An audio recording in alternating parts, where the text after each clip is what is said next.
Moderate کے ساتھ modern vision بھی چاہیے، جدید ویژن بھی چاہیے، دقیانوسیت نہیں چاہیے. قوم کو جدیدیت کے ساتھ اعتدال بھی چاہیے، جدیدیت کے ساتھ دین کی بنیادی اقدار کا رنگ بھی چاہیے، بنیاد بھی چاہیے، اخلاق بھی چاہیے. قوم کے اندر کردار بھی چاہیے. پھر قوم کے ادارے اپنا کردار کھو چکے ہیں، وہ کیسے بحال ہو؟ قوم کے اداروں پر اعتماد ختم ہو چکا ہے، وہ کس طرح بحال ہو؟ اداروں سے میری مراد سارے ادارے ہیں. جی. اور قوم من حیث الکل قوم نہیں رہی. جی. 1947 میں قوم تھی، ملک نہیں تھا. جب قائد اعظم نے جنگ لڑی ہے برے صغیر پاک و ہند کے مسلمانوں کے سیاسی حقوق کی، اس وقت قوم تھی مگر ملک نہیں تھا. اب ملک ہے، قوم نہیں رہی. یعنی اس وقت کی قیادت نے ایک فکر دیا تھا لوگوں کو، ایک آئیڈیالوجی دی تھی لوگوں کو، ایک سوچ دی تھی، ایک سمت دی تھی، ایک امید دلائی تھی، ایک مستقبل بنایا دکھایا تھا. جی. اس کی وجہ سے وہ جو جتھا تھا کروڑوں افراد کا منتشر پورے برے صغیر پاک و ہند میں، پاکستان تو نہیں تھا مگر انڈیا کے اس پورے اطراف و اکناف میں وہ جو جتھا تھا، ایک ہجوم تھا، ایک سمندر تھا، اس کو اس فکر نے، اس آئیڈیالوجی نے، اس سوچ نے، اس تصور نے، مستقبل کی ایک امید نے آپس میں اس طرح جوڑا، تسبیح کے دانوں کی طرح پرویا اور وہ قوم بن گئی. ایک آرزو نے انہیں قوم بنایا، ایک امنگ نے قوم بنایا، ایک فکر نے، ایک نظریے نے ایک قوم بنایا، کریکٹر ملا ان کو. آپ نے تو یہ چاہتے تھے کہ یہ سوچ قوم کے سامنے آئے. آج پاکستان بن گیا، وہ لوگوں کے دلوں سے آرزو ختم ہو گئی. آئیڈیالوجی نام کی کوئی شے نہیں رہی، تصور نہیں رہا، فیوچرسٹک ویژن نہیں رہا، پاکستان میں نظریہ نہیں رہا، اس قوم کے اندر اجتماعی طور پہ کردار نہیں رہا. تو وہ یہ چاہتے تھے کہ قوم کو یہ ویژن اور یہ روشنی دی جائے جس کے نتیجے میں مایوسی کو امید سے ہم بدل سکیں اور اندھیرے کو روشنی سے بدل سکیں. یہ آرزو بہت اچھی تھی، میں نے اس پر بیسیکلی یس کیا. اب میرے دو لیمیٹیشنز ہیں. ایک تو میری وقت کی لیمیٹیشن ہے کہ میری بین الاقوامی مصروفیات ہوتی ہیں اور جب میں کینیڈا میں ہوتا ہوں میرا بیشتر وقت تصنیف و تالیف میں گزرتا ہے. میں اگلی کئی صدیوں کی نسلوں کے لیے لٹریچر کا وہ خزانہ دے کے جانا چاہتا ہوں کہ انہیں ہر سبجیکٹ پر رہنمائی مل سکے، تو میں بیشتر وقت اس میں صرف کرتا ہوں. بین الاقوامی مصروفیات ہوتی ہیں، دنیا کے 90 ممالک میں انسٹیٹیوشنز قائم کیے ہیں، ان سے رابطہ ہوتا ہے، اور تعلیم و تربیت میں انٹرنیشنلی ویڈیو لنک کے ذریعے بھی کرتا رہتا ہوں. تو ایک تو ٹائم لیمٹ تھی، سو میں نے یہ کہا کہ بڑی مشکل سے ایڈجسٹ کر کے میں یہ کوشش کر پاؤں گا کہ ایک دن، یہ جو سیٹرڈے ہے جیسے آج، ایک دن کا میں کر سکتا ہوں. اس سے زائد ٹائم میں آپ کو نہیں دے سکتا انٹرویو کے لیے. اور یہ ذہن میں رکھ لیں کہ یہ اسی طرح کا انٹرویو ہے جیسے میں باقی چینلز کو دیتا ہوں. کبھی جیو والے لیتے ہیں، ARY والے لیتے ہیں، دنیا کے چینل والے لیتے ہیں، ایکسپریس والے لیتے ہیں، سما والے لیتے ہیں، مگر وہ کبھی کبھار دیتا ہوں ویئر اینڈ وین ریکوائرڈ. کوئی ایشو اٹھتا ہے انٹرویو لے لیتے ہیں، میں دے دیتا ہوں. یہ بھی ایگزیکٹلی اسی طرح کا انٹرویو ہے. اس انٹرویو کا کوئی معنی ایسا نہیں ہے کہ کوئی جوائن کر لیا ہے، کہ میں تجزیہ نگاری کر رہا ہوں یا باقی اینکر پرسنز اور اینالسٹس کی طرح میں کوئی جو ایسا نہیں ہے. میں نے تو پوری زندگی میں بئی معنی اپنی پوری سروسز جن کا تعلق دین سے، علم سے اور انسانیت کے ساتھ ہے، اس پر کبھی زندگی میں نے ایک پائی بھی معاوضہ نہیں لیا. میں ریپیٹ کر رہا ہوں جی. میری سروسز جن کا تعلق دین کے ساتھ، علم کے ساتھ اور انسانیت کے ساتھ ہے، اس پر کبھی زندگی میں معاوضہ نہیں لیتا. میری 1000 کتابیں تصنیف کی ہیں میں نے، ان میں سے 510 چھپ چکی ہیں اس وقت تک، وہ مارکیٹ میں اویلیبل ہیں. میں ایز اے آتھر اپنی کتابوں پر بھی رائلٹی نہیں لیتا. ایک کتاب پر ایک سنگل پینی، ایک پیسہ، 1 روپیہ بھی رائلٹی نہیں لیتا. اس کا ٹرن اوور پوری ورلڈ سے کروڑوں میں اور اس سے بھی زیادہ آتا ہوگا. پوری دنیا میں 100 ملکوں سے زائد ممالک میں وہ بکتی ہیں، ٹرانسلیٹ ہوتی ہیں، مگر بطور مصنف کے، آتھر کے، میں کسی کتاب پہ کوئی پائی بھی رائلٹی نہیں لیتا. وقف فی سبیل اللہ ہے. اس انکم سے علم کی خدمت ہوتی ہے، انسانیت کی خدمت ہوتی ہے اور دین کی خدمت ہوتی ہے. میں صرف وقف کرتا ہوں تو میں کوئی پروگرام ابھی میں علم کی خدمت کر رہا ہوں, میں انسانیت کی خدمت کر رہا ہوں, میں اپنے ملک اپنے وطن پاکستان کی خدمت کر رہا ہوں, اپنی قوم کی خدمت کر رہا ہوں جی. لہذا یہ میری عبادات میں سے ہے, یہ میری عبادت ہے. عبادت بیچی نہیں جاتی. میرا ایک نظریہ ہے کہ میں زندہ اس لیے ہوں کہ نسلوں تک علم پہنچاؤں, میں زندہ اس لیے ہوں کہ میں گمراہی کے اندھیرے کو روشنی میں بدلنے کی کوشش کروں اللہ رب العزت کی مدد کے ساتھ. میں زندہ اس لیے ہوں کہ پسی ہوئی کمزور انسانیت کو طاقتور کرنے اور ان کے حقوق کو بحال کرنے کی جنگ لڑوں.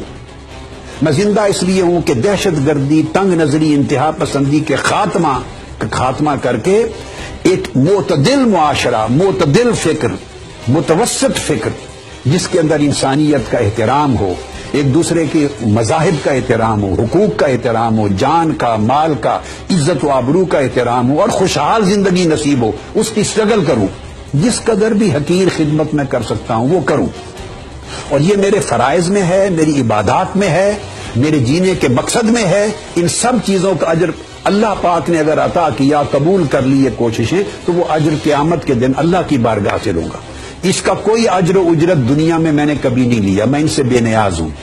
تو اس لیے میرے اوپر یہ بھی نہیں ہوتا کہ میں کوئی کسی کو پروگرام دوں یا میں نے وہاں سے کوئی انکم لینی ہے, میری یہ ریکوائرمنٹ نہیں ہے. تو میں وقت دیکھتا ہوں کہ کتنا وقت کہاں صرف کرنا ہے. تاہم الحمدللہ کوشش کی ہے کہ ہفتے میں ایک دن بول کا یہ جو پروگرام ہے اس کو میں ٹائم دے سکوں. اور اس کا مطلب یہ بھی نہیں کہ باقی ٹی وی چینلز کے پروگرام آف اینڈ آن جو ہوتے ہیں وہ بند کر دوں گا, نہیں. بس جتنا وقت تھوڑا ملے گا میں باقی احباب کی بھی ضرورت کے لیے ایڈریس کروں گا انشاءاللہ. یہ اس پروگرام کی اہمیت ہے. اور اس کو ہم, جو میں نے ابتدائی طور پہ کہا, ہم اس کو زیادہ معنی خیز اور پر افادیت بنائیں گے تاکہ اس کے ذریعے ملک سنور سکے, قوم سنور سکے, انسانیت کی خدمت ہو سکے اور کچھ بہتری کے حالات پیدا کرنے میں ہم مددگار ثابت ہو سکیں. بے شک ڈاکٹر صاحب, آپ کا پھر سے میں شکریہ ادا کروں گی کہ آپ نے جو اپنی مصروفیات بچائی ہیں تو اس میں سے آپ نے جو یہ وقت نکالا ہے تو ہم آپ کے بےحد ممنون ہیں کہ آپ نے اتنا وقت دیا ہے ہمیں. لیکن وطن عزیز کے کچھ ایسے مسائل اور کچھ ایسے ٹاپکس اور ایشوز ہیں جس پر آپ کی رہنمائی بہت ضروری ہے. میں گفتگو کو آگے بڑھاؤں گی. اور اگر ہم بات کریں آپریشن رد الفساد کی, تو ڈاکٹر صاحب پچھلے دنوں کافی چرچا رہی ملٹری کورٹس کے حوالے سے. سیاسی پارٹیاں جو کہ اتفاق رائے نہیں کر پا رہی تھی, لیکن آخرکار 9 نکاتی ایجنڈا پیپلز پارٹی کی جانب سے پیش کیا گیا اور فائنلی یہ خبر آئی ہے کہ انہوں نے بھی اگریمنٹ کر لیا ہے. تو ابھی جو ہے یہ بل اسمبلی میں ٹیبل کر دیا گیا ہے. پہلے تو آپ سے یہ جاننا چاہیں گے کہ فوجی عدالتیں کس قدر ضروری ہیں کسی آپریشن کی شروعات کے بعد. نوین جان, آپ نے بات کی آپریشن رد الفساد جی, اور اس کے ساتھ جو بل پیش کیا جا رہا ہے اپنا کانسٹیٹیوشنل امینڈمنٹ کا اور فوجی عدالتوں کے قیام کے سلسلے میں ترمیمی بل, یہ دو چیزیں آپ نے پوچھی. آپریشن رد الفساد اس وقت تک کوئی نتائج پیدا نہیں کر سکتا جب تک الفساد کا تعین نہ کر لیا جائے. کہتے ہیں ماں کو, اور کا اصل معنی ہوتا ہے جڑ. عربی میں اسی کو اصل کہتے ہیں, اصل الفساد. جی, الفساد یعنی فساد کی جڑ. ماں کو بھی عربی میں اس وجہ سے کہتے ہیں کہ بیٹا یا بیٹی اولاد ماں کے بطن سے, ماں کے پیٹ سے جنم لیتی ہے. تو اس وقت تک کوئی آپریشن ضرب عضب تھا یا اب رد الفساد ہے, جی, یہ مطلوبہ نتائج حاصل نہیں کر سکتا جب تک الفساد کا اور اصل الفساد کا تعین نہ کر لیا جائے. بدقسمتی ہماری یہ ہے کہ ہم سمٹمز کو ٹریٹ کرنے کی کوشش کرتے ہیں اور ڈائگنوزز کے ذریعے اصل جو جڑ ہے مرض کی, اصل جو النس ہے اس تک نہیں جاتے. سوال یہ ہے کہ یہ دہشت گردی ختم کیوں نہیں ہو رہی؟ اس لیے کہ ان کی ماں زندہ ہے, وہ دہشت گرد پیدا کرتی چلی جا رہی ہے. والدین زندہ ہے, اصل زندہ ہے, جڑ زندہ ہے. تو آپ الفساد کو ایڈریس کرنے کی طرف ہی نہیں آتے. اس پر گفتگو ہم آگے کسی پروگرام میں کریں گے. میں آج اتنا حصہ، پھر میں بل کی طرف آ رہا ہوں، اتنا حصہ بیان کرنا چاہتا ہوں کہ میری دانست میں ام الفساد وہ پنجاب میں ہے، ام الفساد پنجاب میں ہے، قیام پذیر ہے پنجاب میں، اس جڑ کو تلاش کرنا ہوگا۔ اصل سارے انتہا پسندوں اور دہشت گردوں کی ماں کو ٹریس کرنا ہوگا، اس کو بے نقاب کرنا ہوگا، اور وہ اس وقت تک نہیں ہو سکتا بے نقابی کا عمل جب تک آپ پنجاب میں آپریشن نہیں کرتے۔ پنجاب مقدس گائے ہے، آج تک جتنے آپریشن ہوئے میں ان کی مختصر ہسٹری آپ کو بتا دوں۔ آپریشن المیزان ہوا اور آپریشن زلزلہ یہ وزیرستان میں ہوا، آپ گنتے چلے آئیے۔ پھر آپریشن راہ حق اور راہ نجات ہوئے، یہ سوات میں ہوا، یہ بھی کے پی کے۔ پھر آپریشن شیر دل اور صراط مستقیم ہوا، یہ باجوڑ ایجنسی میں ہوئے۔ پھر آپریشن بلیک تھنڈر سٹارم ہوا، یہ شانگلہ، دیر اور بنیر میں ہوا، یہ بھی کے پی کے میں۔ پھر آپریشن درغلم خیبر ایجنسی میں ہوا۔ پھر آپریشن خیبر 1، 2 اور 3 یہ سب 12 میں ہوئے۔ پھر آخری آپریشن ضرب عزب ہوا، یہ بھی وزیرستان اور کے پی کے خطوں میں ہوا۔ اور اس کے بعد اب آپریشن رد الفساد ہے۔ یہ آپریشن رد الفساد، میری مراد فوج آپریشن کرے، فوج جی۔ ان سارے آپریشن میں فوج انوالو ہوئی، انہوں نے دہشت گردوں کے خلاف جنگ لڑی۔ جب تک فوج آپریشن رد الفساد پنجاب میں نہیں کرتی، پنجاب میں ام الفساد ہے، سب دہشت گردی کی ماں پنجاب میں آرام فرما ہے، دہشت گردی کی ماں پنجاب کی حاکم ہے، اور اس کی وجہ سے وفاق کی بھی حاکم ہے، ملک پاکستان کی۔ جب تک پنجاب میں آپریشن نہیں ہوتا پورے اختیارات کے ساتھ، جس طرح وزیرستان میں آپریشن ہوئے ہیں، سوات میں آپریشن ہوئے ہیں، اور تمام دہشت گردوں کو اور دہشت گردوں کے اڈوں کو بے نقاب کر کے انہیں در نہیں لیا جاتا، بلا امتیاز جب تک ان کا خاتمہ نہیں ہوتا، اس وقت تک نہ فساد کی ماں بے نقاب ہوگی، نہ دہشت گردی کا خاتمہ ہوگا۔ یہاں ایک کھیل کھیلا جا رہا ہے بلی اور چوہے کا۔ دہشت گردی کی نرسریاں پنجاب میں ہیں، ان کو تحفظ پنجاب میں ہیں، وہ پنپتے پنجاب سے ہیں، اور پنجاب کا جب میٹر آتا ہے تو وہ پنجاب کی سول حکومت کے انڈر آپریشن ہوگا۔ اگر سول حکومت ہی خود ام الفساد ہو اور دہشت گردوں کی ماں ہو تو وہ تو انہوں نے اپنے پروں میں دوپٹے میں چھپا رکھا ہے دہشت گردوں کو، لہذا اس پر گفتگو آگے چل کے کریں گے۔ یہ بھرپور آپریشن پنجاب کے اندر افواج پاکستان کو دہشت گردی کے خاتمے کے لیے اور دہشت گردوں کے اڈوں کے خاتمے کے لیے اور دہشت گردوں کے خاتمے کے لیے کرنا ہوگا۔ کریں گے تو نتائج پیدا ہوں گے، کریں گے۔ آپ دیکھیے رپورٹ ہے، پنجابی طالبان کے 23 گروپ پنجاب میں آپریٹ کر رہے ہیں، 23 گروپ۔ 16 سال میں خیبر پختونخوا میں آپریشن ہو رہے ہیں، بلوچستان میں ہو رہے ہیں، سندھ کراچی میں ہو رہے ہیں، پنجاب میں ایک آپریشن نہیں ہوا۔ تو دہشت گردی ختم کہاں سے ہو؟ لہذا اس کو ایڈریس کرنا ہے۔ اب یہ بلوں کی بات آ گئی۔ بل کیا ہوتے ہیں؟ بلوں میں تو سانپ بھی حفاظت میں چلا جاتا ہے، اس کو بھی بل کہتے ہیں۔ سانپ جب اس پر حملہ ہوتا ہے تو اپنی حفاظت کے لیے وہ بل میں چلا جاتا ہے، بلوں میں چلا جاتا ہے۔ یہ بل دھوکہ دہی ہیں سارے، یہ ام الفساد کے پردے میں ہیں سارے بل۔ ان بلوں سے کچھ نہیں ہوگا۔ یہاں آئین پڑے ہوئے ہیں، پورا کا پورا آئین پڑا ہے۔ ایک بل کیا ہے؟ یہاں پورا ملکی قانون پڑا ہے، ملک کا پورا نظریہ دفن ہو چکا ہے، ملک کا کردار دفن ہو چکا ہے، ملک کی جمہوریت دفن ہو چکی ہے، ملک کے ادارے دفن ہو چکے ہیں، آئین اور قانون دفن ہو چکا ہے۔ ایک بل بیچارے کی کیا حیثیت ہے؟ یہ سب تماش بینی ہے، یہ آئی واش ہے، لوگوں کو دھوکہ دینے کے مترادف ہے۔ جی ڈاکٹر صاحب، یہاں پہ ہم دیتے ہیں ایک چھوٹی سی بریک، اور بریک کے بعد ہم گفتگو کو جاری رکھیں گے۔ شو میں آگے دیکھیے، دہشت گرد آخر کون؟ فوجی عدالتوں پر سیاست کیوں؟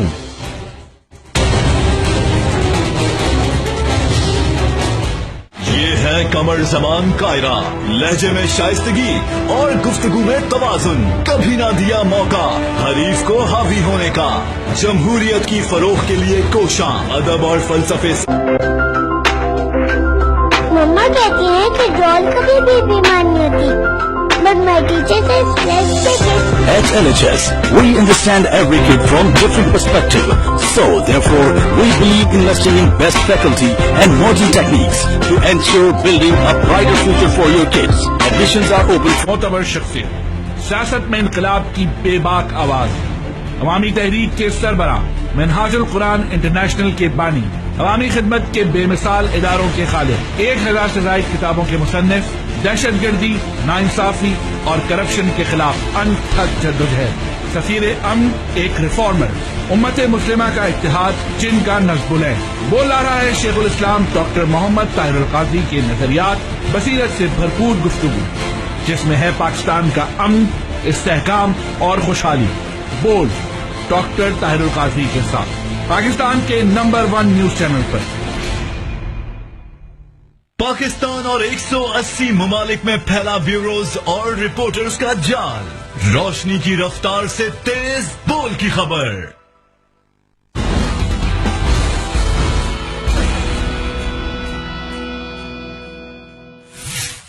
بول پاکستان کا نمبر 1 نیوز چینل ہے جس کا اعتراف سیاسی قائدین اور سینئر رہنما بھی کر رہے ہیں۔ صدر اور پیپلز پارٹی کے شریک چیئرمین جناب آصف علی زرداری صاحب نے بول ہیڈ کوارٹر کا دورہ کیا اور بول کے منفرد ورکنگ انوائرمنٹ کی تعریف کی۔ بول آمد کے موقع پر بول میڈیا گروپ کے چیئرمین اینڈ سی ای او جناب شعیب احمد شیخ نے صدر جناب آصف علی زرداری صاحب کو سندھ کی مشہور ثقافت اجرک اور سندھی ٹوپی کا خصوصی تحفہ پیش کیا۔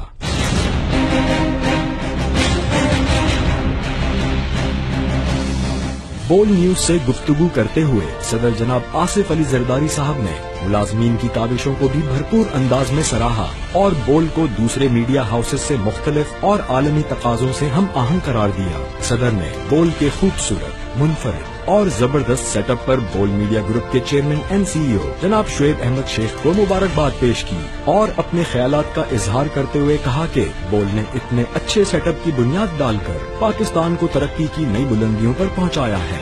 میں نے اپنی زندگی میں اتنا اچھا سیٹ اپ رسول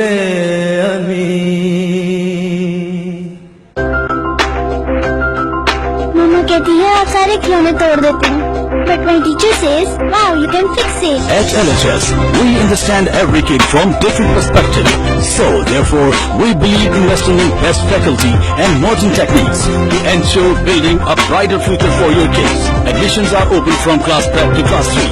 Laurel Home School, nurturing the leaders of tomorrow. Parties interested for franchise, contact now at +92 4235 11 up to 7.